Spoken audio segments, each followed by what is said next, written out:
마지막 글입니다. 8. 종말의 시작. 나는 여름 학기에도 HC에 머물 수 있게 해놓았다.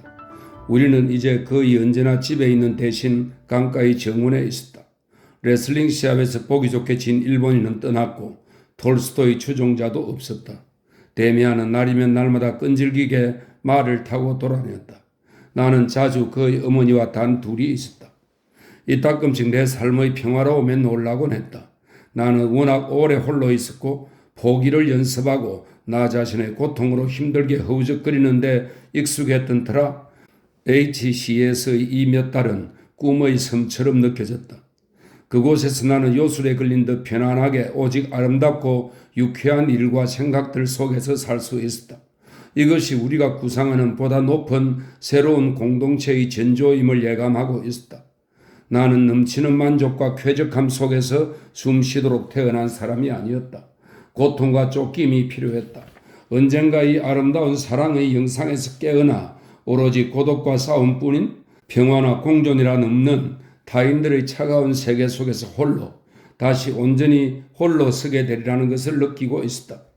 그래서 나는 내 운명이 아직도 이 아름답고 고요한 얼굴을 지니고 있다는 데 기뻐하며 갑절의 다정함으로 에바 부인에게 바짝 다가갔다. 여름 몇 주에는 빠르고 쉽게 흘러갔다. 여름 학기가 벌써 끝나가고 있었다. 이별이 곧 닥칠 터였다. 나는 그것을 생각해서는 안 됐고 생각하지도 않았다. 나비가 꿀이 많은 곳에 매달려 있듯 나는 아름다운 나날에만 매달려 있었다. 그것은 나의 행복한 시절이었다. 내 인생의 첫 성취였으며 동맹에 받아들여진 것이었다. 그 다음에는 무엇이 올까? 나는 어쩌면 다시 싸워 나가리라. 그리움으로 괴로우리라. 꿈을 꾸리라. 혼자 이리라. 이 나날 중에 어느 날 이런 예감이 너무도 강렬하게 엄습하여 에바 부인에 대한 나의 사랑이 갑자기 고통스럽도록 활활 타올랐다. 맙소사, 나는 이제 곧 그녀를 더 이상 보지 못할 것이다. 그녀의 안정되고 다정한 발걸음이 집안을 거니는 소리를 다시는 듣지 못할 것이며 내 책상 위에는 더 이상 그녀의 꽃이 없으리라. 그런데 내가 무엇에 도달했던가? 나는 꿈꾸었고 행복에 잠겨 흔들렸다. 그녀를 획득하는 대신, 그녀를 얻기 위해 싸우는 대신, 그녀를 영원히 내게로 단숨에 끌어오는 대신, 그녀가 일찍이 진정한 사랑에 대해 내게 한 모든 말이 떠올랐다. 그 많은 다정하면서도 경고하는 말들, 그 많은 나직한 유혹들, 어쩌면 약속들이 그것으로 내가 무엇을 이루었는가? 아무것도 이룬 것이 없었다. 나는 내 방 한가운데 서서 모든 의식을 모아 에바 부인을 생각했다. 내 영혼의 힘들을 한데 모으려 했다. 내 사랑이 느껴지도록 그녀를 내게로 끌어당기도록 그녀가 와서 나의 포옹을 열망해야 했다. 나의 입맞춤이 그녀의 성숙한 사랑의 입술을 끝없이 헤쳐야 했다. 나는 서서 손가락과 발부터 싸늘해질 때까지 긴장했다. 내게서 힘이 빠져나가는 것을 느꼈다. 잠시 내 속의 무언가가 단단하고도 긴밀하게 한데 모였다.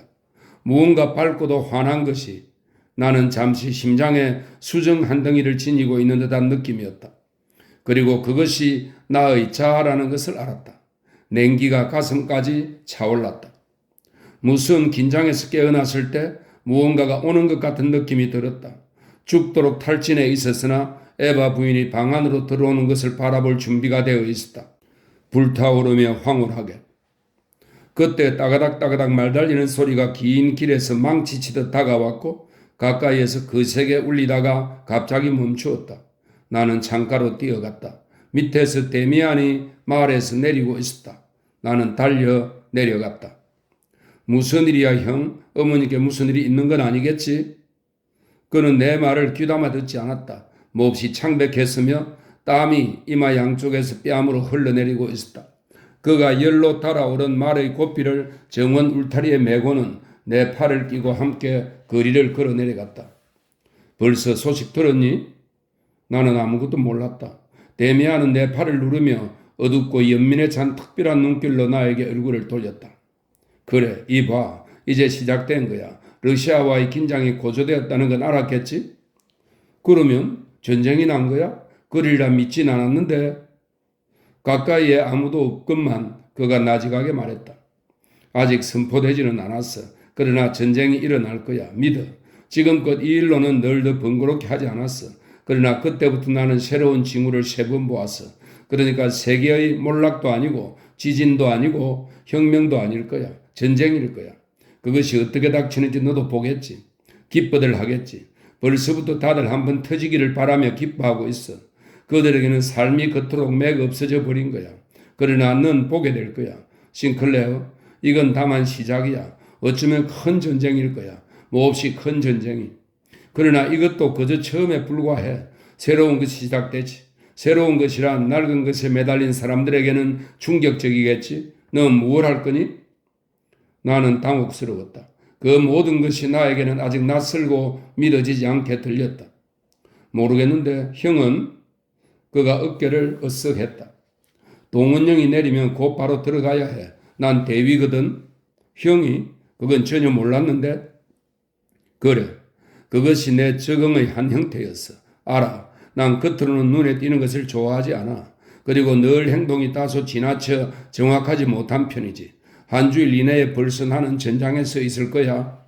맙소사. 자, 이봐. 이를 감상적으로 생각해서는 안 돼. 살아있는 사람을 향해 총을 겨누도록 지휘하는 것이 근본적으로 내게 즐거울 리 없지. 그러나 그건 부차적일 거야. 이제는 우리 모두 큰 수레바퀴 안으로 들어와 버렸어. 너도 분명 징집될 거야. 그럼 형 어머니는? 그제야 나는 다시 15분 전에 있었던 일을 생각해냈다. 세계가 얼마나 변했는지 나는 가장 감미로운 영상을 불러내기 위해 모든 힘을 한데 모았더랬다. 그런데 이제 나는 운명이 갑자기 새롭게 위협적으로 무시무시한 가면을 쓰고 나를 바라보는 것을 보았다. 우리 어머니, 어머니 걱정은 할 필요 없어. 어머니는 안전하셔. 지금 세상에 있는 그 누구보다도 더 안전하셔. 어머니를 그토록 사랑하니? 형도 알았어? 그가 환하게 끌끌 웃었다. 어린아이로군. 물론 알았지. 사랑하지도 않으면서 우리 어머니한테 에바 부인이라고 말한 사람은 아무도 없었어. 아무튼 어땠어? 너가 어머니나 나를 오늘 부른 거지 안 그래? 그래. 내가 불렀어. 에바 부인을 불렀어. 어머니가 들으셨어. 갑자기 나를 보내셨거든. 너한테 가봐야 한다고. 어머니께 방금 러시아에 대한 소식을 들려드린 참이었는데 말이야. 우리는 돌아섰다. 별로 더 많이 이야기하지 않았다. 그는 울타리에 메어두었던 말고삐를 풀고 말에 올라탔다. 나는 위층 내 방으로 돌아가 내가 얼마나 지쳐 있는지 비로소 감지했다. 데미안이 전한 소식 그리고 그보다 조금 전의 긴장 때문이었다. 그러나 에바 부인이 내 소리를 들었다. 내 생각으로 마음속에서 그녀에게 가타한 것이다. 그녀 자신이 왔더라면 좋았을 텐데. 그러지 않았더라도 이 모든 것은 얼마나 특별한가. 근본적으로 얼마나 아름다운가. 이제 전쟁이 일어날 것이다. 우리가 이미 여러 번 이야기한 것이 이제 일어나기 시작한 것이리라. 그리고 데미안은 그것에 대해 더 많은 것을 미리 알고 있었다. 얼마나 기이한가. 지금 세계의 흐름이 더 이상은 그 어딘가에서 우리를 스쳐가지 않는다는 것이, 그것이 지금 갑자기 우리의 가슴 한가운데를 뚫고 간다는 것이, 모험과 거친 운명들이 우리를 부르며 지금 아니면 머지않아 세계가 우리를 필요로 하고 스스로를 변모시키려는 순간이 온다는 것이, 데미안이 옳다. 그것은 감상적으로 받아들일 일이 아니었다. 그토록 외로운 일인 운명을 내가 이제 그토록 많은 사람들과 온 세계와 공동으로 체험해야 한다는 것이 이상할 따름이었다. 그럼 좋다. 나는 준비가 되어 있었다. 저녁에 시내를 지나갈 때 구석구석이 큰 흥분으로 들끓고 있었다. 어디서나 전쟁이란 말이 들려왔다. 나는 에바 부인 집으로 갔다. 우리는 정원의 정자에서 저녁을 먹었다. 내가 유일한 손님이었다. 전쟁에 대해서는 아무도 말하지 않았다. 다만 늦게 내가 떠나기 직전에 에바 부인이 말했다. 사랑하는 싱클레어, 오늘 날 불렀지요? 내가 왜 직접 가지 못했는지는 알겠죠? 그러나 잊지 마요. 당신은 이제 부름을 알아요. 언제든 표적을 지닌 누군가가 필요하거든. 그때 다시 불러요. 그녀가 일어나 떨의 어스름을 뚫고 앞서갔다. 그 비밀에 찬 여인은 당당하게 왕녀처럼 말 없는 나무들 사이를 걸어갔다. 그녀의 머리 위에서 조그맣고 사랑스럽게 많은 별이 빛나고 있었다. 내 이야기는 곧 끝난다. 사태는 급격히 진전되었다. 곧 전쟁이 있었고 데미안은 제복의 은회색 외투를 입은 놀랍게 낯선 모습으로 떠났다. 나는 그의 어머니를 집까지 바래다 주었다. 곧 그녀와도 작별했다. 그녀가 내 입에 키스하고 한순간 나를 가슴에 안았다. 그녀의 큰 눈이 가까이에서 흔들림 없이 내 눈 속으로 타들어왔다. 모든 사람이 형제가 된 것 같았다. 그들은 조국과 명예를 말했다. 그러나 그것은 운명이었다. 그들 모두가 한순간 운명의 숨김없는 얼굴을 들여다보았다. 젊은 남자들은 병영에서 나와 기차에 올랐다. 그리고 많은 얼굴들에서 나는 표적을, 아름답고 가치 있는 표적을 보았다. 우리의 표적이었다. 사랑과 죽음을 의미하는 것이었다. 나 역시 한 번도 본 적 없는 사람들의 포옹을 받았다. 나는 그것을 이해했고 기꺼이 응답했다. 그들이 그렇게 하는 것은 일종의 도취였다. 운명의 뜻이 아니었다. 그러나 도취란 신성하다. 그들 모두가 이 짧고 뒤흔드는 시선으로 이미 운명의 두 눈을 들여다보았기 때문이다. 내가 전장으로 갔을 때는 이미 거의 겨울이었다. 처음에 나는 총격의 선정성에도 불구하고 모든 것에 실망했다. 예전에 나는 한 인간이 하나의 이상을 위해 살 수 있는 일이 왜 그렇게 극단적으로 더 문제에 대해 많이 생각해 보았다. 지금 나는 많은 사람들, 아니 모든 사람이 이상을 위해 죽을 수 있다는 것을 알았다. 다만 그것은 개인적 이상, 자유로운 이상, 선택한 이상이 아니었다. 그것은 떠맡겨진 공통의 이상이었다. 그러나 시간이 가면서 내가 인간을 과소평가했음을 알았다. 그렇게 봉사와 공통의 위험이 제 아무리 제복을 입혀 그들을 획일에 놓았어도 나는 많은 사람들, 살아있는 사람들, 죽어가는 사람들이 운명의 의자에 눈부시도록 접근하는 것을 보았다. 아주 많은 사람들이 공격 때문만이 아니라 언제나 확고하고 먼 약간 신들린 듯한 눈빛을 지니고 있었다. 그런 시선은 목적 외에는 아무것도 모르며 엄청난 것에 몰두해 있음을 뜻한다. 이런 사람들은 그들이 무엇을 원하든 믿고 생각한다. 자기들이 준비되어 있고 쓸모 있다고. 그들에 의해 미래가 형성되리라고. 그리고 세계가 점점 더 경직되어 전쟁과 영웅주의에 명예와 다른 낡은 이상에 맞춰져 있는 듯 보일수록 더 요원하게 그리고 더 거짓말처럼 외면적인 인간성의 목소리가 하나하나 울렸다. 이 모든 것은 다만 표면이었다. 전쟁의 외적이고 정치적인 목적들에 대한 물음이 표면에 그치듯이 깊은 곳에서는 무언가가 생성되고 있었다. 새로운 인간성 같은 무엇이. 왜냐하면 많은 사람들을 볼 수 있었으며 그들 중 어떤 사람들은 바로 내 곁에서 죽었기 때문이다. 그들에게는 미움과 분노, 사륙과 말살이 대상에 매여 있지 않다는 통찰이 느껴졌다. 아니다. 대상들은 목표들과 마찬가지로 완전히 우연이었다. 근원적인 느낌, 가장 거친 느낌들도 적에게 향해 있지 않았다. 그들의 유혈의 위협은 오로지 내면의 그 자체 안에서 산산이 파열된 영혼의 발산이었다. 새로 태어날 수 있도록 광분하여 죽이고 말살하고 죽으려는 영혼의 발산이었다. 거대한 새가 알에서 나오려고 투쟁하고 있었다. 알은 세계였고 세계는 짓부서져야 했다. 어느 이른 봄날 밤 나는 우리가 점령한 농가 앞에서 보초를 쓰고 있었다. 가끔씩 미풍이 불었다. 블랑들의 높은 하늘에 구름대가 몰려가고 있었다. 그 구름 뒤 어디쯤엔가 달이 있으리라는 예감이 들었다. 벌써 온종일 나는 불안했다. 그 어떤 근심이 내 마음을 어수선하게 했다. 지금 어두운 지정된 내 자리에서 보초를 서며 나는 간절하게 내가 지금껏 살아온 삶의 영상들을 에바 부인을 데미안을 생각했다. 보플러의 길에 요동치는 하늘을 응시했다. 남모르게 움직거리는 하늘의 밝음이 곧 솟구치는 커다란 형상들의 연속이 되었다. 내 맥박이 기이하게 엷어진 데서 내 살갗이 바람과 비에 둔감해진 데서 성광을 내는 내면의 깨어있음에서 나는 내 주위에 어떤 인도자가 있음을 감지했다. 구름 속에서 커다란 도시를 볼 수 있었다.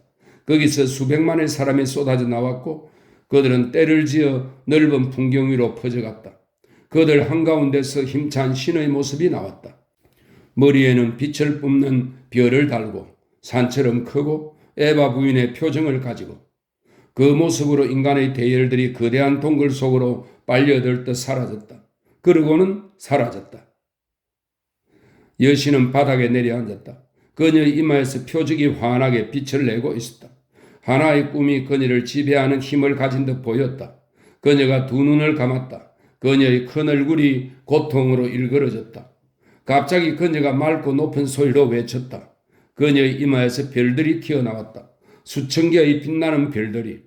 그 별들은 찬란한 포물선을 그리며 검은 하늘 저편으로 휙 떨어졌다.